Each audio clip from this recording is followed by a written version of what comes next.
To understand our annotative tools and how they're used, we're going to step through their application in a simple new drawing that uses annotative scales. Here on my Home tab in my Annotation palette, you have your most commonly used annotation tools like dimension and multi-leader, and on the flyout you have the styles for text, styles for dimensions and multi-leaders. And because annotation is style driven, it has to be turned on. Now, it's not turned on by default in my styles when I start a new drawing from scratch. But you will notice that, for example, under dimensions, I have a standard style, and in the flyout, I have the option of an annotative style. My annotative style is basically my standard style in terms of all my dimension variables, but with annotative turned on in the fit portion.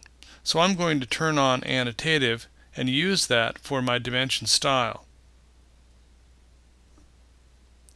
Now I'm going to go ahead and create an object and dimension it. And here I've created a rectangle, and this has been dimensioned for its length and its width. When I place my cursor next to these dimensions, you'll notice that above and to the right of my cursor, I see the annotative icon that lets me know that these dimensions are annotative. Down here on the status bar, I have my annotation scale for model space. And even though I change the scale, you notice that the size doesn't change. That's because unless the scale is added to my scale list, these objects are not going to change to that other scale. To find my scale list, I'll go to the Annotate tab, and on my annotation scaling, I can look at my Add and Delete Scales box. It wants me to choose annotations, and I'm going to choose all, and I can add from my scale list some other scales that I would like these to be scaled at. So I'm going to add half size, and holding down the shift button I'll add quarter size, say OK, and now I have full size, half size, and quarter size as part of my options for annotative scaling. I'll say OK. And now with that change made, if I go down to the status bar to my scale and I change from 1:1 to half size, you'll notice that my dimensions will double in size. If I go quarter size, that they get even larger.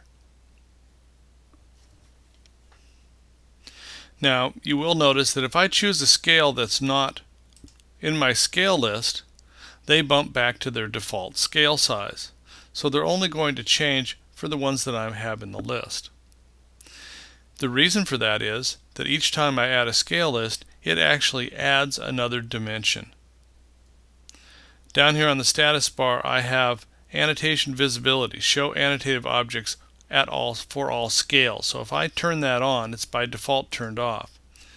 If I turn that on, all of my dimensions have disappeared.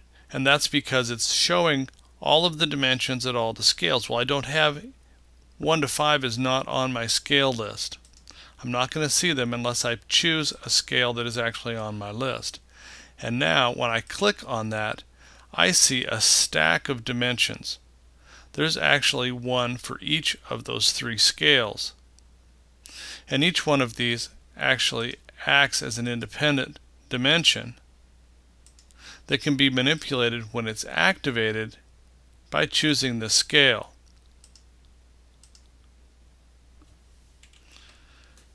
So I'm only going to see it when I click on the dimension, and then I will see all of them. This button down here will turn on or off the visibility.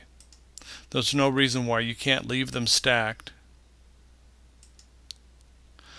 Or I can use my synchronize, and that essentially puts them all back together again.